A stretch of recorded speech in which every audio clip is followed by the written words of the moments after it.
Welcome back. ఈ formula ఈ race కేసుకు సంబంధించి ఈ కార్ రేస్ కేసులకు సంబంధించి ఈడీ విచారణను ఫేస్ చేశారు కేటీఆర్. నిన్న ఒక 8 గంటల పాటు ఈ విచారణ కొనసాగింది. ఆ తర్వాత అంటే ఈ కేసు తెర మీదకి వచ్చినప్పటి నుంచి విచారణలు వీటన్నిటి జరుగుతున్నటువంటి క్రమంలో రాజకీయ విమర్శలు మనం పెద్ద ఎత్తున వింటున్నాం.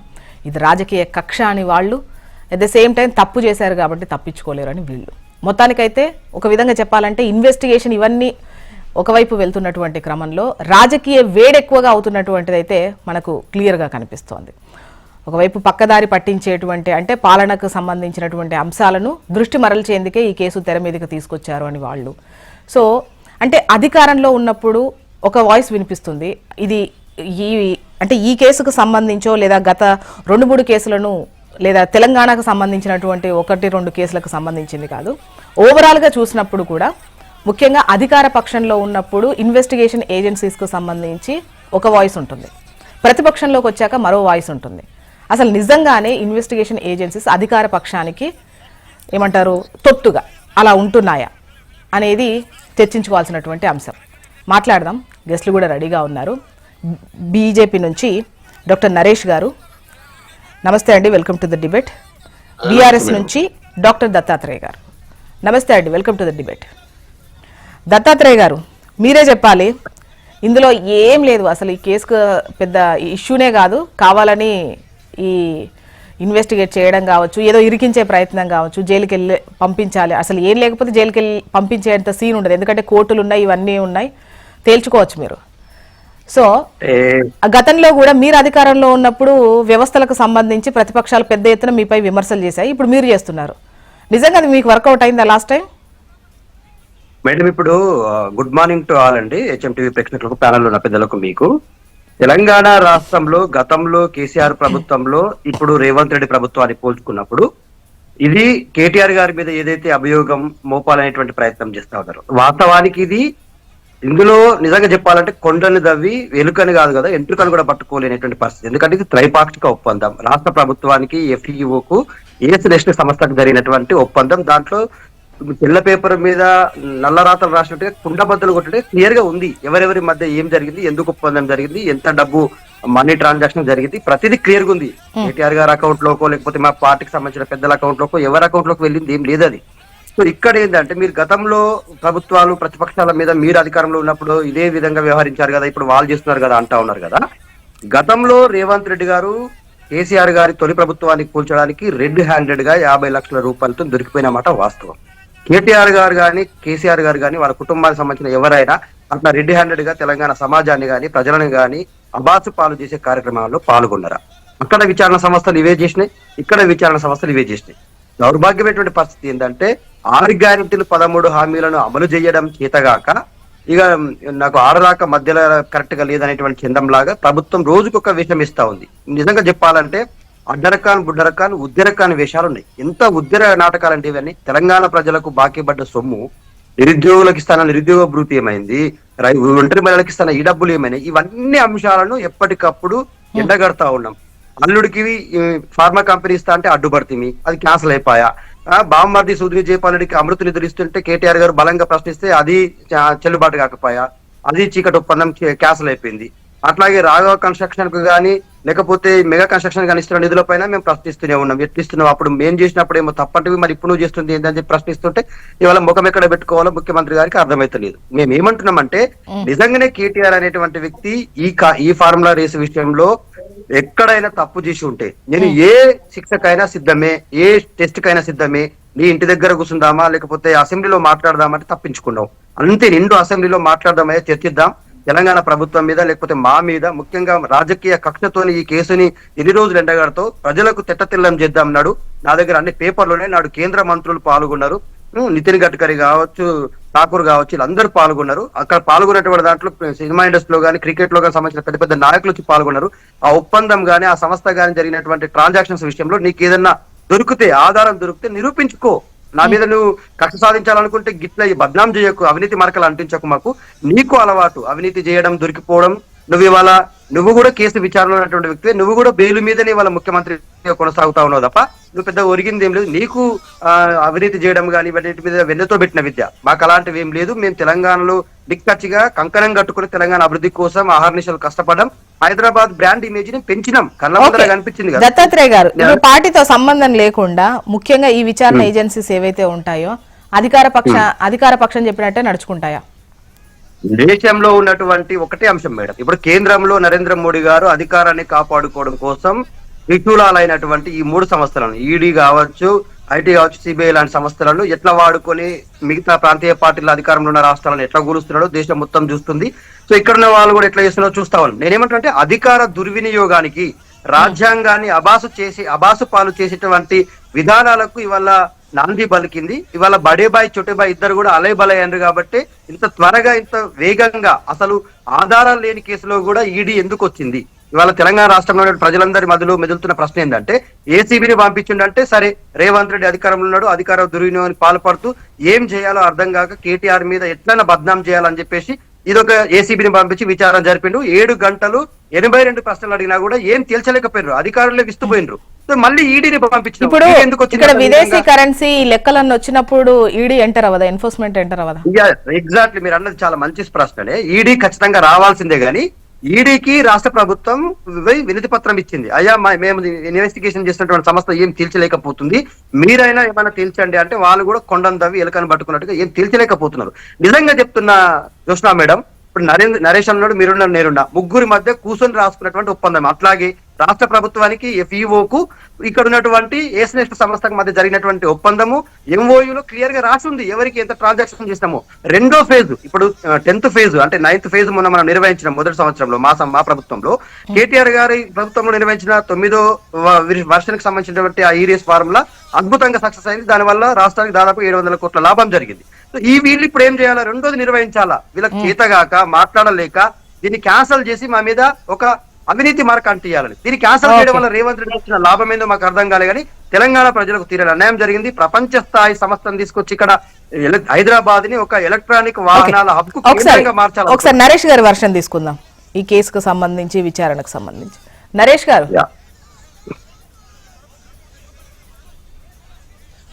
నరేష్ గారు, మేబీ మీరు మ్యూట్ లో ఉన్నట్టున్నారు, నాకు వాయిస్ రావట్లేదు.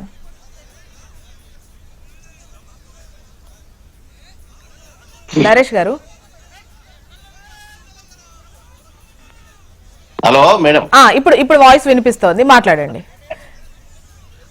మేడం. ఇప్పుడు మీ కెమెరా పొజిషన్ కూడా మారాలనుకుంటారు. స్క్రీన్ రొటేట్ చేసుకోవాలా? స్ట్రైట్ లేదు, స్క్రీన్ రొటేట్ చేసుకోవాలా?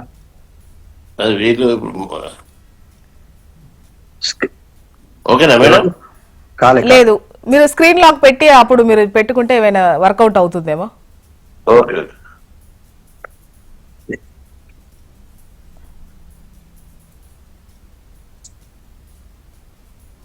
ఓకే, డన్, మాట్లాడండి మేడం. ఓకేనా ఇప్పుడు ఓకేనా మేడం? ఓకే అండి, మాట్లాడండి మేడం. ఇప్పుడు సరే, సోదరుడు దత్తాత్రేయ మాట్లాడినా వాస్తవమే మేడం, వాస్తవాలు ఎటు పోవు. ఇప్పుడు నేను స్ట్రైట్ గా కేటీఆర్ గారిని వారు ఒక మంత్రిగా ఉండి వారు చేసింది సమంజసం అని వారు ఏ విధంగా అనుకుంటున్నారు? ఎందుకంటే సరే, అఫీషియల్ గా తను చెప్తే అధికారులు ఇచ్చారు, అదేవిధంగా మరి అధికారులు ట్రాన్స్ఫర్ చేశారు, వాళ్ళది ఏం తప్పలేదు, నేనే చెప్పానని చెప్పిండు. సరే, వాస్తవాలు చెప్పిండు. ఒక మంత్రిగా ఉండి అది ఎలక్షన్ కోడ్ వచ్చిన తర్వాత తన పర్సనల్ గా ఆయన ఇన్వాల్వ్ అవడము, రాజ్యాంగబద్ధంగా ప్రమాణం చేసి మంత్రి పదవిలోకి వచ్చిన వ్యక్తి ఆ విధంగా ప్రవర్తించవచ్చా? రాజ్యాంగం ప్రకారంగా వాళ్ళను ఆయన మంత్రిగా చేసిన వ్యక్తి, 2వసారి కూడా అప్పటికి ప్రమాణ స్వీకారం చేసిన వ్యక్తి ఆయన. సో ఆ విధంగా ప్రవర్తించడం ఎంతవరకు కరెక్టు? అదేవిధంగా ఎలక్షన్ కోడ్ ఉన్న తర్వాత ఎలక్షన్ల నిబంధనలు ఉల్లంఘించి, అదేవిధంగా మంత్రి మండలి యొక్క తీర్మానం లేకుండా, ఫైనాన్షియల్ శాఖ అప్రూవల్ లేకుండా ఆయన డైరెక్ట్ ఏ విధంగా చేస్తారు? దీన్ని స్ట్రైట్ అవే సరే, ఆయన ఈరోజు లైట్ డిటెక్టర్ కి నేను ఒప్పుకుంటా, మాట్లాడుతూ రమ్మని చెప్పు, రేవంత్ రెడ్డిని రమ్మని చెప్పు. సరే, రేవంత్ రెడ్డి, కేటీఆర్ ఇవన్నీ మనం పక్కన పెడతాం. భారతీయ జనతా పార్టీ తరఫున నేను స్ట్రైట్ గా ఒకటే విషయం మాట్లాడుతున్నాను. సోదరుడు మాట్లాడుతూ ఈడీని, సిబిఐని రకరకాలుగా వాడుకుంటారు, కూలగొట్టినారు ప్రభుత్వాలని. ఎక్కడ కూలగొట్టాం, ఏం కూలగొట్టాం, అందరూ మాట్లాడాల్సిన వాస్తవాలు చాలా ఉన్నాయి. అది ఒక పెద్ద చర్చ. కాకపోతే నేనేమంటున్నాను, ఎక్కడ కూడా కాంగ్రెస్ ప్రభుత్వం లాగా గతంలో ఎప్పుడు కూడా మా సొంతంగా మేము వాడుకోలేదు, ఇది కాదనలేదు నిజము. నేను ఈరోజు ఏం మాట్లాడుతున్నానంటే మీ యొక్క ఛానల్ ద్వారా కేటీఆర్ గారు ఏదైతే మరి ఎలక్షన్ కోడ్ వచ్చిన తర్వాత మరి అయ్యా నువ్వు 2 సార్లు మంత్రిగా అయినావు, ప్రమాణం చేసినావు, రాజ్యాంగబద్ధంగా నేను అమ్ముకుంటా, నేను ఎలాంటి సొంత నిర్ణయాలు కూడా నా సొంతంగా అనుకరించి నేను తీసుకోనని చెప్పేసి అంటే పర్సనల్ సో ఆ ప్రమాణం చేసిన వ్యక్తివి మరి నువ్వు ఏ విధంగా నువ్వు ఎలక్షన్ కోడ్ వచ్చిన తర్వాత ఆ విధంగా తీసుకున్నావు? డైరెక్ట్ అంటే మంత్రి మండలిలో ఒక కీలక పాత్ర పోషిస్తున్న వ్యక్తివి, ప్రభుత్వ అధినేతకు రెండో అధినేత నువ్వు దగ్గర మీ నాయన తర్వాత నీకే కీలక శాఖలు ఉన్నాయి. మరి ఇన్ని విషయాలు తెలిసిన వ్యక్తివి నువ్వు ఏ విధంగా డైరెక్ట్ నువ్వు ఆ విధంగా చేసినావు? సో దీనివల్ల ఎంత లాస్ అయింది మేడం ఈరోజు? అది ఫారెన్ కరెన్సీ మళ్ళా పౌండ్స్ లలో నువ్వు ఇచ్చేసి మొత్తం మీద 55 కోట్లు డైరెక్ట్ గా ఏ సంబంధం లేకుండా దానికి దాన్ని హెచ్ఎండిఏని పురపాలక శాఖని ఇన్వాల్వ్ చేసినాను అభివృద్ధి. ఇప్పుడు నేను ఒకటే మాట్లాడుతున్నాను మేడం, ఎక్స్నెక్స్ట్ అనే సంస్థకు నీకున్న అంత ప్రేమ అయ్యింది, వాడు తప్పకుండా నువ్వెందుకు ఇచ్చినావు? అసలు ఈ సంస్థతోటి గత అంటే 5-6 నెలల ముందు కానీ 4 నెలల ముందు కానీ ఈ పేపర్లలో వస్తున్నట్టు మీడియా మాట్లాడుతున్నట్టు నీ యొక్క పార్టీకి వచ్చిన నిధుల పరిస్థితి ఏంది? అంటే కిట్ ప్రోటో ప్రకారం నువ్వేమైనా దాంట్లో భాగంగా నువ్వు చేసినవా? ఇప్పుడు అధికార పక్షానికి వచ్చేటువంటి ఎలక్టరల్ బాండ్స్ అన్ని కూడా ఆల్మోస్ట్ మొన్న లెక్క చూస్తే బీజేపీకి ఎక్కువ వచ్చినట్టు ఉన్నాయి కదా, అంటే మిగతా కంపెనీస్ దగ్గర నుండి కూడా అది క్విట్ ప్రోకోగా మనం అనుకోవచ్చా? మేడం బీజేపీ ఎక్కువ వచ్చినట్టే ఇప్పుడు చిన్న ప్రాంతీయ పార్టీ టిఆర్ఎస్ అనేది అలియాస్ బీఆర్ఎస్ అనేది చిన్న కాంగ్రెస్ అండ్ బీజేపీ ఈరోజు దేశం మొత్తం అధికారంలో ఉన్నాం మేడం, 16-17 రాష్ట్రాల్లో అధికారం ఉన్నాం, కేంద్ర ప్రభుత్వము పూర్తి మెజార్టీతో ఉన్నాము. కాబట్టి నేచురల్ గా భారతదేశం అంటే కాశ్మీర్ నుంచి కన్యాకుమారి వరకు ఉన్న పార్టీ భారతీయ జనతా పార్టీ. ప్రపంచంలో అత్యధిక ఏదైతే సభ్యులు ఉన్న పార్టీ భారతీయ జనతా పార్టీ. కాబట్టి నేచురల్ గా భారతీయ జనతా పార్టీకి డెఫినెట్ గా ఆ బలం ఉన్న కాబట్టి ఎక్కువ షేర్ వస్తుంది, ఎక్కువ మంది ఇస్తారు. అంతేగాని మేము ఒక చిన్న ప్రాంతానికో లేకపోతే ఒక రాష్ట్రమో 2 రాష్ట్రమో ఏదో కన్ను లొట్టపోయి వచ్చినట్టు అధికారంలోకి రాలే మేడం. మంచి మెజార్టీతోటి భాజపాగా వచ్చిన ప్రభుత్వాలు మావి. మళ్ళీ పరోక్షంగా మళ్ళీ మేము ఉన్నాం తెలుగుదేశం లాంటి పార్టీలతోటి, ప్రాంతీయ పార్టీలతోటి మళ్ళీ అధికారంలో ఉన్నాం. కాబట్టి దగ్గరగా ఈరోజు దేశంలో ఉన్న 29 రాష్ట్రాల్లో 20 రాష్ట్రాలలో దగ్గరగా మా ప్రభావితం ఉంది, ప్రత్యక్షంగా పరోక్షంగా దేశం మొత్తం ఉన్నది. కాబట్టి ఇన్ని కంపెనీలు ఎక్కడ చూసినా ఏ రాష్ట్రంలో చూసినా ప్రత్యక్షంగా పరోక్షంగా ఈ వ్యవస్థలు నడిపే అన్ని కూడా మా యొక్క ప్రభుత్వ పాలనలో ఉన్నాయి కాబట్టి డెఫినెట్ గా మాకు ఫండ్స్ వస్తాయి. ఈవెన్ గ్రీన్ కో కూడా ఆల్మోస్ట్ కాంగ్రెస్ కి మిగతా వాళ్ళకి కూడా ఇచ్చినట్టుంది, బట్ అధికారంలో బీఆర్ఎస్ ఉంది కాబట్టి వాళ్ళకి కొంచెం ఎక్కువ వచ్చింది. నేనేమంటున్నానంటే ఇదే కంపెనీ మేడం, ఇప్పుడు నేనేమంటున్నానంటే ఈ కంపెనీ నుంచి రకరకాల వాళ్ళకి సంబంధించిన సంస్థల నుంచి ఏ విధంగా నీకు ఫండ్స్ వచ్చినాయి. సో వాళ్ళకి చేసిన నువ్వు ఈ మేర్బాన్ ఏంది దీనికి? సరే వాళ్ళు తప్పుకోగానే నువ్వు ఈఎఫ్ఓ ఈ ఫార్ములా ఆపరేషన్స్ ఏది ఉన్నదో ఆ సంస్థకు నువ్వు డైరెక్ట్ గా ఎందుకు ఇచ్చినావు? సో ఫారెన్ ఫండ్స్ అనేది అసలు ఆర్బీఐ అనుమతి తీసుకోవాల్సిన అవసరం లేదా? వితౌట్ ఆర్బీఐ ఇప్పుడు దత్తాత్రేయ గారు ఇక్కడ క్లియర్ అండి, నిబంధనలకు సంబంధించి ఈవెన్ ఎఫ్ఐఆర్ చూసినా కూడా అక్కడ క్లియర్ గా నిబంధనలు పాటించకుండానే డబ్బు చెల్లించడం అనేదే ఇక్కడ ఇష్యూ. దానికి సంబంధించి ఆల్మోస్ట్ సెక్షన్స్ కూడా అయ్యాయి. ఇందులో ఏదైనా వెనక దురుద్దేశం ఉంటుంది అనేది ఇక రకరకాల కేసులు, విశ్వాసఘాతకం, ఈ సెక్షన్స్ కింద కేసులు నమోదయ్యాయి. మాట్లాడదాం మీ వాయిస్ తోనే, మళ్ళీ బ్రేక్ తర్వాత కంటిన్యూ. Welcome back. దత్తాత్రేయ గారు, ఇక్కడ ఇందులో ₹1 తీసుకున్నది లేదు, దురుద్దేశం లేదు, ఇవన్నీ చెబుతున్నా కూడా అక్కడ కూడా వాళ్ళు అడుగుతుంది నిబంధనలు పాటించకుండా చెల్లింపులు జరిగాయి. నిబంధనలు అని అక్కడ క్లియర్ గా మెన్షన్ చేశారు. ఈవెన్ ఈసీ పర్మిషన్ తీసుకోవడం కానీ, అంటే ఒప్పందం చేసుకునే టైంలో కావచ్చు, మిగతా ముందస్తుగా ఆర్థిక శాఖ దగ్గర నుంచి క్లియరెన్స్ తీసుకోవడం కానివ్వండి, ఇవేం చెయ్యలేదనేదే వాళ్ళు ఎఫ్ఐఆర్ లో పొందుపరిచినటువంటి అంశాలు కూడా.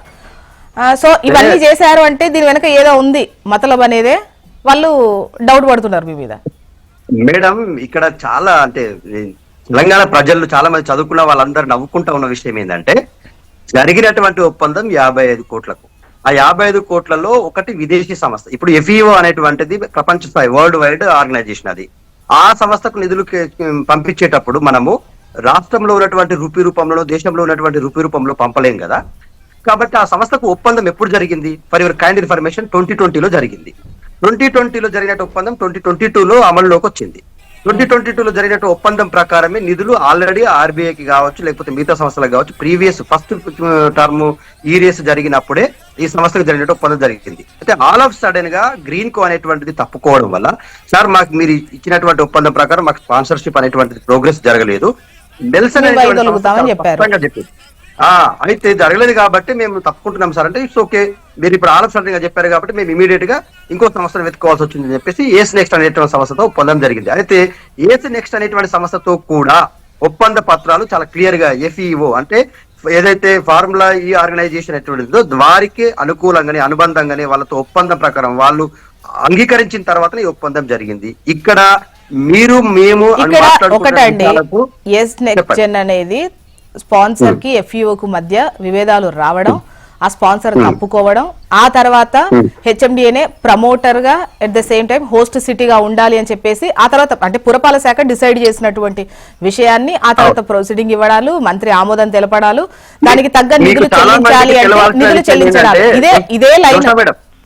జిహెచ్ఎంసీ అనేటువంటిది ఒక స్వచ్ఛంద సంస్థ, దానికంటే ఒక స్టాట్యూటరీ బాడీ ఉంది. అది తీసుకున్న నిర్ణయం కూడా కేబినెట్ నిర్ణయాలతో సమానమైనటువంటిది. ఆ సంస్థకు ఉన్నటువంటి మేయర్ కావచ్చు, ఆ సంస్థకు ఉన్నటువంటి చైర్మన్ గా ఉన్నటువంటి మంత్రి, జిహెచ్ఎంసీకి చైర్మన్ ఎవరండి? మున్సిపల్ శాఖ మంత్రి. కాబట్టి ఆ సంస్థకు ఉన్నటువంటి ప్రిన్సిపల్ సెక్రటరీ, ఆ సంస్థకు ఉన్నటువంటి చైర్మన్ గా కేటీఆర్ గారు తీసుకున్న నిర్ణయము. దీంట్లో కేబినెట్ లిమిట్ ఉండదా? ఎన్ని కోట్లైనా ఇచ్చేయచ్చా?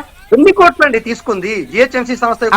అక్కడ క్లియర్ గా రూల్ ప్రకారం 10 కోట్ల పైన అయితే కేబినెట్ అంటే ఆర్థిక శాఖ నుంచి క్లియరెన్స్ తీసుకోవాలి అని చెప్పేసి చెప్పారు. ఆర్థిక శాఖ నుంచి జోషా మేడం మీకు ఒకటి ఏంటంటే క్లారిటీగా చెప్పాల్సింది, మీకైనా హెచ్ఎంటీవీ ద్వారా ప్రతిపక్ష పార్టీలకు కానీ మిగతా వాళ్ళకి చెప్పాల్సింది ఏంటంటే హైదరాబాద్ బ్రాండ్ ఇమేజ్ ని పెంచడంలో భాగంగా జరిగినటువంటి ఒప్పందమే. దీని వల్ల కేటీఆర్ గారికి వ్యక్తిగతంగానో లేకపోతే మా పార్టీలో ఉన్నటువంటి మిగతా నాయకులకు వ్యక్తిగతంగా ఏదో లోపాయకార ఒప్పందం, వీళ్ళు మాట్లాడుతున్నటువంటి క్విట్ ప్రోకోలతో సంబంధం లేని అంశం. ఇది నాన్ సెన్స్ ఇష్యూ అండి. నిజంగా చెప్పాలంటే చాలా స్పష్టంగా ఇవాళ ఈడీ ఇప్పుడు కాదండి ఇంకా 50 సార్లు కూర్చోబెట్టి కేటీఆర్ గారి నుంచి ఆధారాలు సేకరించాలనే ప్రయత్నం చేసినా చెట్టతిల్లం కదండి. మేము ఎవరితో ఒప్పందం చేసుకున్నాం, ఎన్ని డబ్బులు ట్రాన్సాక్షన్ చేసినాం, జిహెచ్ఎంసీ ఎందుకు ఇన్వాల్వ్ కావాల్సి వచ్చింది, జిహెచ్ఎంసీ నిధులను ఎందుకు మళ్లించాల్సి వచ్చింది, ఇవన్నీ విషయాలపైన చాలా క్లారిటీగా పేపర్ టు పేపర్ డాక్యుమెంట్ ని సబ్మిట్ చేసిండు కేటీఆర్ గారు.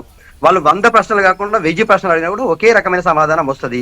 అందులో కొండని దవ్వి ఎలుకని పట్టినట్టుగా వీళ్ళు ఏదో రాద్ధాంతం చేస్తున్నారు, అవినీతి మరకంటించే ప్రయత్నం చేస్తున్నారు తప్ప ఇట్స్ నథింగ్ హ్యాపెండ్ అండి. అక్కడ ఏమీ జరగలేదని తెలంగాణ సమాజానికి తెలుసు, అధికారులకు కూడా తెలుసు. ఎందుకంటే ఇది రాజకీయ పరమైనటువంటి ప్రేరేపిత కేసు మాత్రమే, రాజకీయ కక్ష కోసం దురుద్దేశంతో కేసు మాత్రమే. అయితే ఇక్కడ ఒకటి చాలా స్పష్టంగా ఒకటి ఏంటంటే మేడం, హైదరాబాద్ బ్రాండ్ ఇమేజ్ ని నిజంగా చెప్తా ఉన్నా అర్ధరాత్రులు కూల్చివేతలు, హైదరాబాద్ ను భయభ్రాంతులకు గురి చేయడాలు, హైదరాబాద్ లో జరుగుతున్నటువంటి అభివృద్ధికి మోకాలు అడ్డు పెట్టడాలు ఎవరు చేస్తా ఉన్నారు? ఇవాళ ఎందుకు హైదరాబాద్ లో రియల్ ఎస్టేట్ డమాల్ మని పడిపోయింది?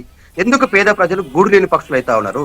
తెలంగాణ రాష్ట్రంలో హైదరాబాద్ చూసి మిగతా రాష్ట్రాలు కుళ్ళుకున్నాయి. అసలు నిజంగా చెప్పాలంటే అమరావతి కట్టలేక ఆంధ్రప్రదేశ్ వాళ్ళు కూడా ఇక్కడికి వచ్చి పెట్టుబడులు పెట్టారు. బెంగళూరులో ఉన్న వాళ్ళు కూడా ఐటీ సంస్థల్లో తీసుకొచ్చినటువంటి 350 సంస్థలను ప్రపంచ స్థాయి సంస్థలు తీసుకొచ్చి ఇక్కడ పెట్టుబడులు పెట్టించి ఉద్యోగాలు సృష్టించి 9 లక్షల ఉద్యోగాలు సృష్టించడం. అంటే నేను నిజంగా చెప్పాలండి మేడం, చిత్తశుద్ధి. నేనేమంటున్నా, ఈ రేవంత్ రెడ్డి గారికి 6 గ్యారెంటీలు 13 హామీలు అమలు చేయడం మీద లేని చిత్తశుద్ధి, కేసులు పెట్టడం. దత్తాత్రేయ గారు మళ్ళీ మీ వర్షం తీసుకుంటాను, టైం ఉంది. దత్తాత్రేయ గారు ఏం చెప్పినా గానీ వాస్తవాలు ఉంటాయి మేడం, ఎటుపోవు. ఇప్పుడు హైదరాబాద్ బ్రాండ్ ఇమేజ్ ని పెంచినది కేటీఆర్ కాదు, టీఆర్ఎస్ ప్రభుత్వం కాదు, ఇంకేదో కాదు. ఇది 500 ఏళ్ల కల్లా చరిత్ర. మాట్లాడితే హైదరాబాద్ బ్రాండ్ ఇమేజ్ అయితే దత్తాత్రేయ నేను మాట్లాడిన దాకా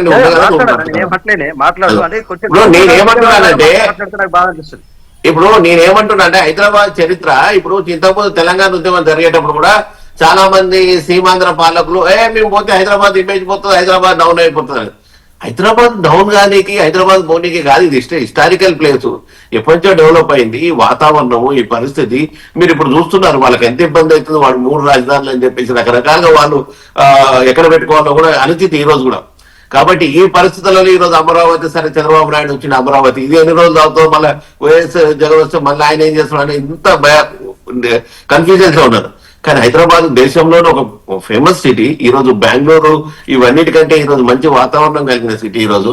కాబట్టి హైదరాబాద్ పరిస్థితులు, వాతావరణం కావచ్చు, ఇవన్నీ ఉన్నా కూడా పాలన వాటిని క్యాష్ చేసుకొని ముందుకెళ్ళాలి కదా. వీళ్ళు మాట్లాడితే హైదరాబాద్ బ్రాండ్ ఇమేజ్ పెంచడానికి, బ్రాండ్ ఇమేజ్ దీన్ని నేను పూర్తిగా ఖండిస్తున్నా మేడం. హైదరాబాద్ హిస్టారికల్ సిటీ ఎవరు దీని బ్రాండ్ ఇమేజ్ పెంచాల్సిన అవసరం లేదు. నా గత మిత్రం ఆగు, నేను మాట్లాడి నెక్స్ట్ విషయం ఏంటంటే ఇప్పుడు వీళ్ళు నేను ఇంతకుముందు కూడా మాట్లాడింది ఇదే మేడం. ఇప్పుడు సరే ఈయన లైట్ డిటెక్టర్ గా ఇంకే డిటెక్టర్ అయినా కానీ ఏ ఉద్దేశంతో కేసే సరే నువ్వు డబ్బులు ఇచ్చినావు ఆ పోయింది ఇవన్నీ కాదు, ఏ ఉద్దేశంతో నువ్వు సొంతగా నిర్ణయం తీసుకున్నావు ఇక్కడ కనిపిస్తుంది కదా. 50 కోట్ల 55 కోట్ల రూపాయలు ఈరోజు ప్రభుత్వ ఖజానాకు నష్టపోయడం జరిగింది. 600 కోట్లు మేము లాభం తీసుకొచ్చినాము, 600 కోట్లు లాభం వచ్చిందని చెప్పేసి మాట్లాడతారు. ఏడుకెళ్ళి వచ్చి 600 కోట్లు ఎక్కడికెళ్ళి వచ్చి చెప్పలేని పరిస్థితి వచ్చి ఇంకో మాట అనేస్తారు 600 కోట్లు ప్రభుత్వానికి ఆదాయం వచ్చేసింది మా వల్ల ఈ రేస్ వల్ల అని చెప్పేసి. ఎక్కడికెళ్ళి వచ్చిందో చెప్పాలి పూర్తి అడిగితే. సో 55 కోట్ల రూపాయలు ఏదైతే ప్రభుత్వ ఆఫీసర్లు వాళ్ళు కూడా తప్పే, వాళ్ళు మంత్రి చెప్తే వాళ్ళు కూడా చేయడం వాళ్ళు కూడా తప్పే డైరెక్ట్. ఎందుకంటే నిబంధనలకు పనిచేసి చేయాలి వాళ్ళు. వాళ్ళు ఐఏఎస్ ఆఫీసర్లు, వాళ్ళ రాజ్యాంగం పట్ల వాళ్ళ విధి విధానాల పట్ల పూర్తిగా ఉంటుంది. రాజకీయ నాయకులు చెప్పకనే చేయడం కూడా వాళ్ళు చేసిన తప్పే అది. ఎందుకంటే ఏదైనా రూల్స్ ప్రకారం చేయాల్సిందే వాళ్ళు. రాత్రి రూల్స్ కి వ్యతిరేకంగా తీసుకునే హక్కు ఎవరికి లేదు. అందులో వీళ్ళు ప్రభుత్వ సొమ్ముని ప్రజల సొమ్ముని కాపలదారులుగా ఉండాలి తప్ప దాన్ని దుర్వినియోగదారులుగా ఉండకూడదు ఈరోజు. సో వీళ్ళు ఎలక్షన్ కోడ్ వచ్చినది పక్కన పెట్టారు.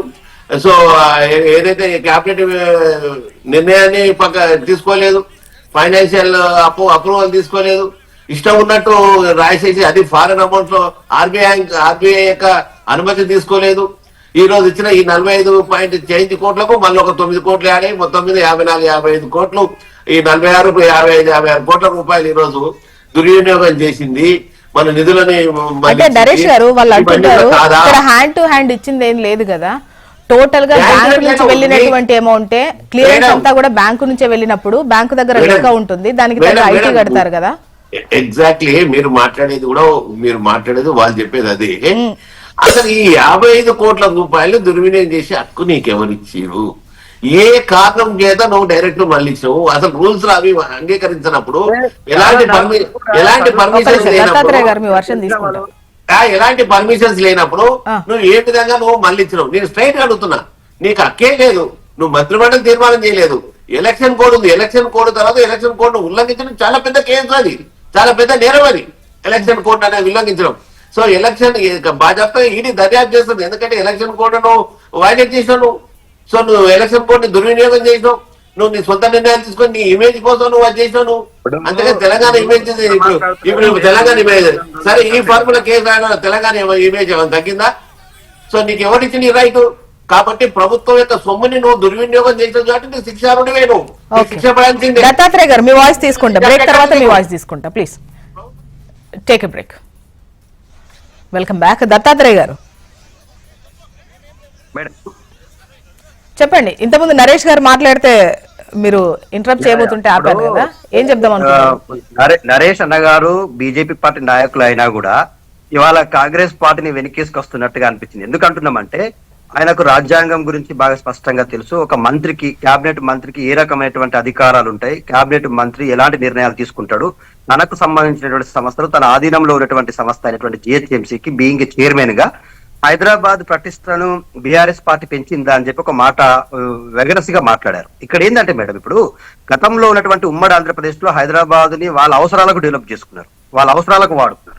ఇవాళ మా నాయకులు, ఎందుకంటే కేసీఆర్ గారి నాయకత్వంలో కేటీఆర్ గారు హైదరాబాద్ ని నిజంగానే ఈ రాష్ట్రానికి నిధులు రావాలా, సంస్థలు రావాలా, ట్రాన్స్పోర్టేషన్ ఉండాలా, పవర్ గ్రిడ్ 24 గంటల కరెంట్ ఉండాలా, వాటర్ సప్లై ఉండాలా అని చెప్పేసి మేము కదా చిత్తశుద్ధితో పనిచేసినాం. ఇవాళ మల్లన సాగర్ నుంచి 50 TMCల వాటర్ కావచ్చు, 24/7 4 గ్రిడ్స్, అంటే హైదరాబాద్ లో ఏ మూలన కరెంటు పోయినా, ఉత్తరం, దక్షిణం, నార్త్, ఈస్ట్ ఏ మూలన పోయినా ఇంకో నుంచి హైదరాబాద్ మొత్తానికి సప్లై కావచ్చు. ఇంకోటి ఏంటంటే మేడం, ఫ్లైఓవర్ బిల్డ్ చేస్తారు. మన ట్రాన్స్పోర్టేషన్ విషయంలో ఎన్ని ఇబ్బందులు పడ్డాం మీరే చెప్పండి మేడం. మీరు ఏ మూలకి వెళ్ళినా కూడా కొత్తగా కట్టిన ఫ్లైఓవర్స్ అని ఈ 9.5 సంవత్సరాల్లో టీఆర్ఎస్ ప్రభుత్వం ఒక యజ్ఞం లాగా హైదరాబాద్ లో ఫ్లైఓవర్ సెంట్రల్ కూడా ఈ రవాణా సంబంధించి ఫోకస్ పెట్టిగానే పెట్టింది కదా. అంటే మీ పరిధిలో ఉన్నాయి మీరు ఎట్లా చేశారో, సెంట్రల్ పరిధిలో ఉన్నాయి వాళ్ళు అట్లా చేశారు కదా. అంటే ఇద్దరు మొత్తం ఓవరాల్ గా దేశం మొత్తం మీద ఫోకస్ ఉంది కదా, ట్రాన్స్పోర్టేషన్ మీద పెద్ద ఎత్తున ఫోకస్ పెట్టారు.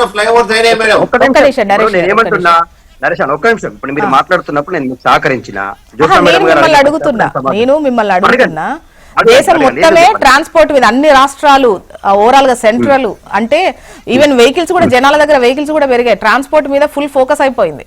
అది చేయాల్సిందే. అవును మేడం, నేనేమంటున్నా ఇప్పుడు ఆంధ్రప్రదేశ్ రాష్ట్రంలో కూడా ఇదే రకమైనటువంటి కేంద్రం నిధులు అని చెప్పుకుంటారా లేకపోతే రాష్ట్రం నిధులు అని చెప్పుకుంటారా? మరి ఆ రాష్ట్రంలో ఎందుకు చిత్తశుద్ధి కోరబడ్డది? పక్కనే ఉన్నటువంటి బెంగళూరులో ఇంకా ఎందుకు ట్రాఫిక్ ఫ్రీ నగరంగా అవ్వట్లేదు? ఎందుకు సమస్య జట్లమైతా ఉంది? హైదరాబాద్ కు ఆ వెసులుబాటు ఉంది, చేసుకునేటువంటి నాయకుడికి చిత్తశుద్ధి ఉంది. కేటీఆర్ గారికి కానీ కేసీఆర్ కానీ మాకు హైదరాబాద్ ఇమేజ్ పెంచడమే మాకు ముందున్న లక్ష్యం. హైదరాబాద్ ని మేము ఇన్వెస్ట్మెంట్ హబ్ గా, దేశంలో ఉన్నటువంటి ప్రతి సంస్థ హైదరాబాద్ ని చూస్తే ఇక్కడ ఇన్వెస్ట్మెంట్స్ పెట్టాలనేటువంటి ఉద్దేశంతో రావాలనుకున్నాం. కేటీఆర్ గారి ముందు చూపు కూడా అదే. ఇవాళ ఫార్ములా ఈ రేస్ అనేటువంటిది కేటీఆర్ గారికి పేరు రావడం కోసమో నిర్వహించింది కాదు, హైదరాబాద్ కు పేరు రావాలా. మా నగరం ప్రపంచంలో ఉన్నటువంటి మిగతా దేశాలన్నీ కూడా ఏంద్రబాయి హైదరాబాద్ స్పెషాలిటీ ఏంది, ఇంత పెద్ద ఈవెంట్ హైదరాబాద్ లో ఎట్లా నిర్వహించగలుగుతున్నారు అనేటువంటిది ప్రపంచ దేశాలను పోటీ పడ్డాయి కదా. కాంగ్రెస్ వర్షన్ తీసుకుందాం. కాంగ్రెస్ నుంచి గౌరీ సతీష్ గారు జాయిన్ అయ్యారు డిబేట్ లో. నమస్తే అండి, వెల్కమ్ టు ద డిబేట్.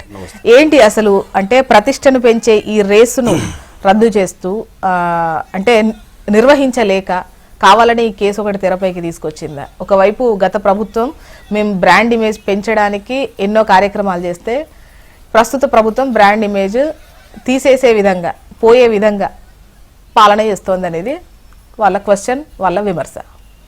అందరికీ నమస్కారం. బ్రాండ్ ఇమేజ్ అంటే ఏ విధంగా బ్రాండ్ ఇమేజ్ని పెంచి తెలంగాణ రాష్ట్రంలో 9.5 సంవత్సరాల నుంచి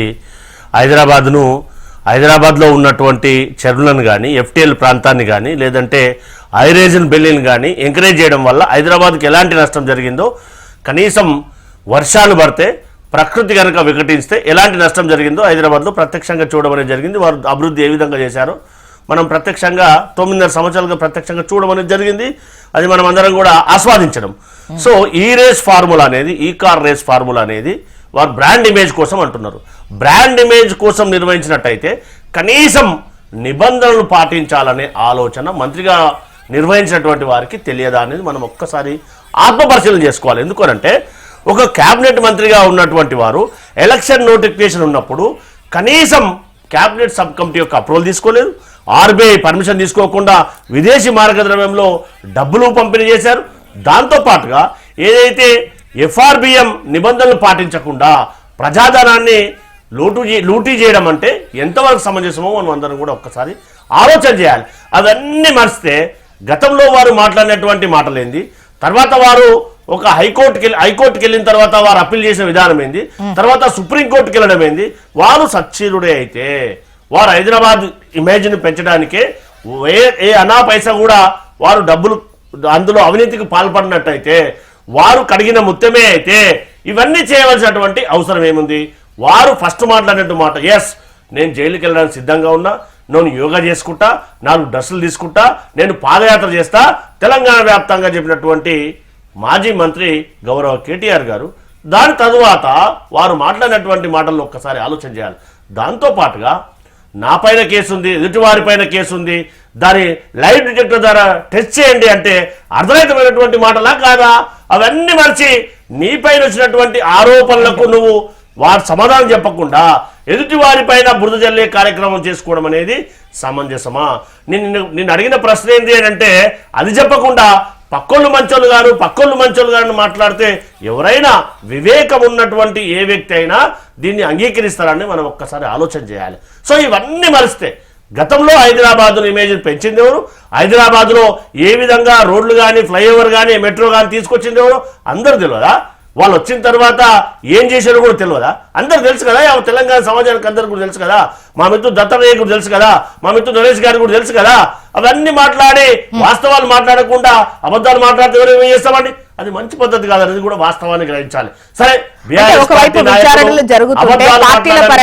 పార్టీల పరంగా వ్యక్తిగతంగా వస్తున్నటువంటి విమర్శలను చెక్ పెట్టేందుకు ఎదుటి పార్టీలో ఉన్నటువంటి వాళ్ళు ఏవైనా ఖచ్చితంగా కేసెస్ ఫేస్ చేస్తే, అంటే ఈవెన్ గతంలో కూడా సోనియా గాంధీ, రాహుల్ గాంధీకి సంబంధించినటువంటి కేసు పలుమార్లు వచ్చినప్పుడు మీ పార్టీలో వీళ్ళు లేరా అన్నటువంటిది కూడా కాంగ్రెస్ ప్రస్తావించిన సందర్భాలు లేవా?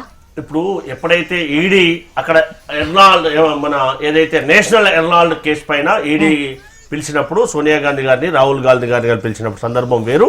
ఇక్కడ ఉన్నటువంటి ప్రజాధనం ఏ విధంగా వీరు FRBM నిబంధనలు పాటించకుండా, రాష్ట్ర కేబినెట్ నిబంధనలు కనీసం పాటించకుండా వీరు రాష్ట్ర ప్రజాధనాన్ని మార్పు చేశారనేది కదా ఆరోపణ. దాని గురించి సమాధానం చెప్పకుండా వ్యక్తిగతమైనటువంటి ఆరోపణలు చేయడం అనేది ఎంతవరకు సమంజసం? నేషనల్ హెరాల్డ్ కూడా అమౌంట్ ఇష్యూసే కదా అండి. నేషనల్ హెరాల్డ్ విషయంలో ఏదైతే స్వాతంత్ర సమర యుద్ధంలో పాల్గొన్నటువంటి పత్రిక కాబట్టి దేశంలో ఏం జరుగుతుందో ప్రపంచానికి చెప్పడానికి ప్రయత్నం చేసినటువంటి పత్రిక. నక్కకు నాగలోకానికి ఉన్నటువంటి వ్యత్యాసం ఇక్కడ జరిగినటువంటి దానికి కానీ నేషనల్ హెరాల్డ్ కానీ దీనికి కానీ కంపేర్ చేయడానికి ఏమైనా అవకాశం ఉందా అండి? ఇక్కడ ఈడీ ఎంటర్ అయ్యేదే amount, at the same time అక్కడ నిధులు అక్కడ ఏ విధంగా వచ్చాయి, ఏ విధంగా దారి మళ్ళాయి ఏంటి అనేది అక్కడ ఇన్వెస్టిగేషన్ ఏం చేస్తారు అంటే కేసు ఏదైనా కూడా నిధుల పరంగానే కదా. మీరు ఒక్కసారి మంచి ఉదాహరణ చెప్పారు. ఒకసారి నేషనల్ హెరాల్డ్ విషయంలో ఆరోపణలు ఎదుర్కొన్నటువంటి సోనియా గాంధీ గారు కానీ బయటకు వచ్చి ప్రెస్ మీట్ పెట్టి వారు ఆ విధంగా మాట్లాడారా ఒక్కసారి క్లిప్పింగ్ చూడండి. రాహుల్ గాంధీ గారు కూడా మాట్లాడారా ఒక్కసారి క్లిప్పింగ్ చూడండి. ఇక్కడ కేటీఆర్ గారు మాట్లాడినటువంటి మాటలు గతంలో ఎక్కడైనా సోనియా గాంధీ గారు కానీ రాహుల్ గాంధీ గారు ఆ విధంగా మాట్లాడారా? కానీ ఈ కేటీఆర్ గారు లెక్క నేను ఎట్లాంటి చేయలేదు, నేను జైలు వెళ్ళినా సిద్ధంగా ఉన్నాను, నన్ను అరెస్ట్ చేయండి అని చెప్పి స్వయంగా వారే కదా చెప్పింది. నేను ఎలాంటి తప్పు చేయలేదు, నేను పైసా కూడా నేను ఎక్కడ కూడా అవినీతికి పాల్పడలేదు అన్నాడు. మరి అలా చేయకపోతే ఇప్పుడు ఈడీకి సంబంధించి రాహుల్ గాంధీ కూడా పలు సందర్భాల్లో మాట్లాడారు. కావాలని వీటిని వాడుకుంటున్నారు, ఒక విధంగా చెప్పాలంటే కాపలాగనా లేదంటే వేట సంథింగ్ కొన్ని పదాలు కూడా వాడి చెప్పారు ఈడీని ఐటీని ఏ విధంగా యూజ్ చేస్తున్నారని రాహుల్ గాంధీ మాట్లాడారు. ఎందుకు ప్రస్తావించడం జరిగిందంటే దేశంలో ఉన్నటువంటి ప్రతిపక్ష పార్టీలు కానీ ప్రాంతీయ పార్టీలు కానీ అధికారంలో ఉన్నప్పుడు ఆ ప్రభుత్వాలను లొంగదీసుకోవడానికి భారతీయ జనతా పార్టీ ఎన్డీఏ కూటమి ఏం చేసిందో మనం ప్రత్యక్షంగా చూసాం. గోవాలో కానీ గతంలో మహారాష్ట్రలో కానీ దాన్ని భయపెట్టి అంటే అక్కడ ఉన్నటువంటి ప్రభుత్వంలో ఉన్నటువంటి కీలక వ్యక్తులను భయపెట్టి అటు ఈడీ రూపంలో కానీ ఇన్కమ్ ట్యాక్స్ రూపంలో కానీ భయపెట్టి లొంగ తీసుకోవడం అనేది ప్రత్యక్షంగా చూసినాం కదా. దాన్ని ఉదాహరిస్తూ కదా ప్రస్తావించినటువంటి అంశము ప్రత్యక్షంగా చూసాం కదా మనము. నరేష్ గారు గౌరీ సతీష్ గారు మాట్లాడేదానికి నేను ఇంతకుముందే చెప్పినాను. మరి ఈడీని మరి వీళ్ళని ఎంతగానో భయపెడుతున్నాము ఏందనేది వీళ్ళు చేసేయని తప్పులు. నేషనల్ హెరాల్డ్ కేసులో ఏ విధంగా డైరెక్ట్ ఫండ్స్ దుర్వినియోగం చేసింది ప్రపంచానికి అంతా తెలుసు. సో డైరెక్టర్ ఏ విధంగా వాళ్ళు మళ్ళీ ఇచ్చిరని లేని అధికారాలను ఉపయోగించుకోవడమే చేసే తప్పు అది ఫండ్స్ ని. కాబట్టి ఇక్కడ కూడా సేమ్ ఇదే విధంగా జరిగింది. ఇద్దరే. సో హైదరాబాద్ బ్రాండ్ ఇమేజ్ ని హైదరాబాద్ వీళ్ళు ఏం డెవలప్ చేసింది లేదు, వాళ్ళు అయ్యప్ప సొసైటీలో పూలగొట్టి వాళ్ళు డెవలప్ చేసింది లేదు. హైదరాబాద్ సంబంధించిన బ్రాండ్ ఇమేజ్ ఏదైతే ఉన్నదో హైదరాబాద్ ఒకటే కాదు మేడం, దేశంలో భారతీయ జనతా పార్టీ అధికారంలోకి వచ్చిన తర్వాత ఏ నగరాలు బి నగరం అంటే బి కేటగిరీ నగరాలలో కూడా ఫ్లైఓవర్లు కట్టించిన ఘనత భారతీయ జనతా పార్టీది, ఎన్డీఏ ప్రభుత్వాన్ని. ఈ రోజు చిన్న టౌన్లలో కూడా మీరు అబ్జర్వ్ చేస్తే బి నగరాలలో ఏదైతే రైల్వే బ్రిడ్జ్లు కావచ్చు కానీ ఏదైతే ట్రాఫిక్ ఎక్కువ కానీ ఫ్లైఓవర్స్ కట్టించాం. కాబట్టి కేంద్ర ప్రభుత్వం నిధులతోటి ఈ రోజు పెద్ద ఎత్తున హైదరాబాద్ లో డెవలప్ చేయడం జరిగింది. మిత్రుడు దత్తాత్రేయ మాట్లాడుతూ ఈ రోజు బెంగళూరు తోటి పేల్చాడు. బెంగళూరు సంబంధించిన ట్రాఫిక్ సంబంధించి ఏదైతే అక్కడ రోడ్లు చిన్నగా ఉన్నాయి, ఇల్లు కట్టున్నాయి కాబట్టి అవన్నీ చాలా పెద్ద ఎత్తున కట్ చేయాల్సి వస్తుంది. అయినప్పటికీ కూడా అక్కడ కూడా ఏ విధంగా ట్రాఫిక్ డైవర్షన్ చేయాలి, ఏ విధంగా ఫ్లైఓవర్స్ కట్టాలి, ఫ్లైఓవర్స్ మీద ఫ్లైఓవర్స్ ఈ రోజు బెంగళూరులో కట్టి వీలైనంత వరకు ఆ ట్రాఫిక్ డైవర్షన్ లో కేంద్ర ప్రభుత్వం యొక్క ఫండ్స్ కానీ అవన్నీ కూడా ఉపయోగపడ్డాయి. దాంట్లో ఇప్పుడు కాదలేదు. ఒక్క నగరమే కాదు దేశం మొత్తంలో అన్ని నగరాలకు ఇచ్చాం. కాబట్టి ఎందుకంటే దేశం అభివృద్ధి చెందాలి, అభివృద్ధి చెందిన దేశంగా భారతదేశాన్ని నిలబెట్టాలి. ఇంకా చెందుతున్న దేశం అని కాదు. మనం India is developed country, not developing country. కాబట్టి ఈ డెవలప్డ్ కంట్రీ అనే దాన్ని తీసుకురావాలని మోడీ గారు ప్రపంచంలోనే అగ్రగామి దేశంగా తీసుకురావాలి. కానీ మోడీ గారు ఈ రోజు ఎంత కష్టపడుతున్నారు మనందరూ తెలుసు. కాబట్టి ఈ రోజు మూడోసారి అధికారంలోకి వచ్చారు. మూడోసారి అధికారం రావడం మామూలు విషయం కాదు. చాలా కష్టపడి వారు పనిచేస్తున్నారు.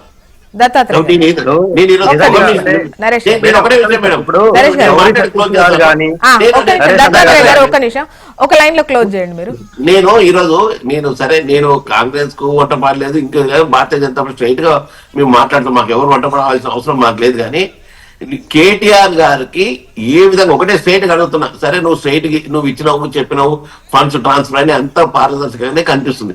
కానీ ఈ అధికారం నీకు ఎవరు ఇచ్చింది? 8-9 కోట్లు దాటితే నీకు అప్రూవల్ తీసుకోవాలి, ఫైనాన్స్ శాఖ తీసుకోవాలి, ఆర్బీఐ పర్మిషన్ తీసుకోవాలి, కేంద్ర మంత్రి అది రాష్ట్ర మంత్రి మండలి యొక్క తీర్మానం చేయించుకోవాలి.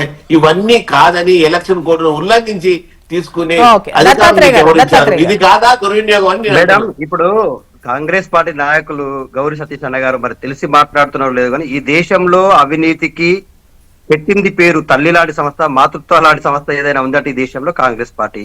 భూమి లోపల ఉన్నటువంటి కుంభకోణం నుంచి మొదలుకుంటే ఆకాశంలో ఉన్నంత కుంభకోణం, 2G స్పెక్ట్రమ్ కుంభకోణం ఎవరు చేశారు, కోల్ ఇండియా కుంభకోణం ఎవరు చేశారు, ట్రాక్స్ కుంభకోణం ఎవరు చేశారు, ఈవెన్ కుంభకోణం కూడా కాంగ్రెస్ పార్టీ చేసిందట మిత్రమా. కామన్వెల్త్ గేమ్స్ కుంభకోణాలు అంటే మాది 1, 2 మీ చాలా మిత్రమా. ముఖ్యకరం ఉందంటే చుట్టూ చెప్పడం అనేది సమంజసం కాదేమో అనేది నా అప్పీల్. నువ్వు మాట్లాడుతున్నప్పుడు నేను విన్నా, నువ్వు ఆరోపణలు నా అప్పీల్ అని చెప్పిన వినండి, నేను చెప్పేది వినండి నా పూర్తిగా. మీరు 1 minute లో మీరు చెప్పాలనుకున్నా చెప్పండి, మనకు టైం అయిపోతుంది ప్లీజ్. లేదు మేడం, దేశంలో అవినీతి అంటేనే కాంగ్రెస్ పార్టీ, కాంగ్రెస్ పార్టీ అంటే అవినీతి.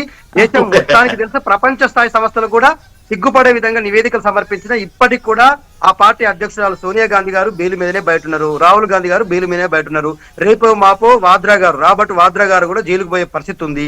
ఎందుకు చెప్తా ఉన్నామంటే ఆ కుటుంబం మొత్తం కూడా అవినీతి మార్కలతోనే ఇవాళ దేశంలో కేసులు మోస్తా ఉంది.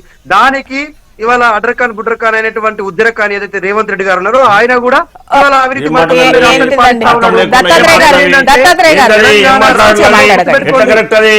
దత్తాత్రేయ గారు కేసీఆర్ గారు ఏం చేసినారు అని చెప్తే వీళ్ళు ఉండే మాటలేనా అవి? మీరు మాట్లాడకూడదు.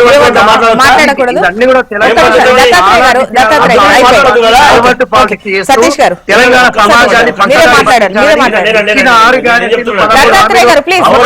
గౌరవ బీఆర్ఎస్ నాయకులు మిత్రులు దత్తాత్రేయ గారు ఒక్కసారి నోరు జాగ్రత్త పెట్టుకొని మాట్లాడటం మంచిది, లేకపోతే మంచి మర్యాద కాదనేది ఒక్కసారి వాస్తవానికి దాంతో పాటుగా ఒకటే స్టేట్ క్వశ్చన్. 2014లో బీఆర్ఎస్ పార్టీ కల్వకుంట్ల కుటుంబానికి ఉన్నటువంటి ఆస్తి ఎంత? 2025 ఈ రోజు జనవరి 17వ తారీఖున ఉన్నటువంటి ఆస్తి ఎంత? వాళ్ళు ఎక్కడ కష్టపడి కల్వకుంట్ల కుటుంబం వాళ్ళు సంపాదించారు. మరి ఆ బీఆర్ఎస్ పార్టీకి అంత ఆస్తి ఎక్కడి నుంచి వచ్చింది? కల్వకుంట్ల కుటుంబానికి ఎక్కడి నుంచి వచ్చింది? విచారణలే కాదు, పొలిటికల్ హైలైట్స్ కూడా కనిపిస్తున్నాయి. మరి చూడాలి, టోటల్ గా పూర్తి స్థాయి విచారణ జరిగిన తర్వాత తెలుస్తుంది ఏది నిజం ఏది కాదు, జైలుకి వెళ్తారా ఉంటారా లేకపోతే ఏంటి అనేటువంటి వివరాలు తెలుస్తాయి. And thank you so much అండి డిస్కషన్లో పాల్గొన్నందుకు గౌరీ సతీష్ గారు, నరేష్ గారు అండ్ దత్తాత్రేయ గారు. థ్యాంక్ యూ అండి.